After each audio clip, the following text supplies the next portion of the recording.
આજે વિધાનસભામાં 2006માં જે એક નવા બિલમાં એવો સુધારો સરકાર લાવવા માગે છે અને લોકોની તમામ સમાજોની અને વર્તમાન ટેકનોલોજીની અસરના કારણે ક્યાંક ને ક્યાંક સમાજમાં જેની ક્રેડિટ નથી, કોઈ ધંધો રોજગાર નથી કરતા, સમાજમાં એને દીકરી નથી આપતી, કોઈ આવા ક્રિમિનલ લોકો જે છે એ કોઈ પણ ભોગે દીકરીઓને પ્રેમ પ્રકરણમાં ફસાવીને ખોટી રીતે લવ મેરેજ કરતા હોય છે.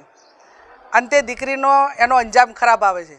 ઘણી વખત સુસાઇડની ઘટના બને અને એના સિવાય બીજું એના કોઈ પરિચિતમાં ન હોવાના કારણે એ જિંદગીમાં પાછળના સમયમાં ખૂબ દુઃખી થાય છે. અને એટલા માટે તમામ સમાજોનો એક અવાજ હતો કે લવ મેરેજના કાયદામાં સુધારો લાવે, કમસે કમ માતા પિતાની સંમતિ એની અંદર જરૂરી છે, લગ્નની નોંધણી ગામમાં થાય અને સાક્ષી તરીકે પણ એ જ ગામના લોકોને સાક્ષી તરીકે એની અંદર લેવામાં આવે.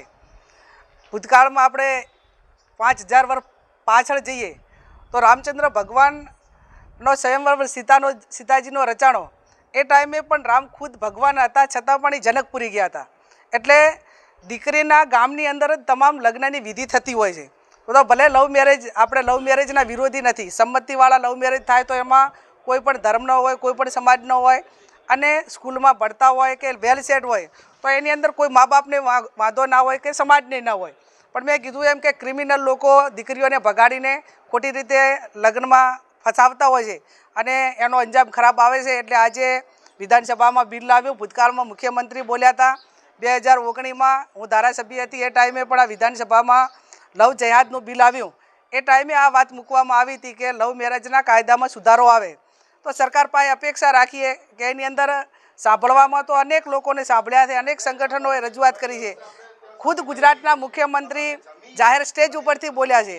એટલે આ બાબતમાં વહેલામાં વહેલું બિલ લાવીને એનો અમલ થાય એ વર્તમાન સમયની માગ છે. એ પ્રમાણે સરકાર કરશે એવી આપણે સૌ અપેક્ષા રાખીએ.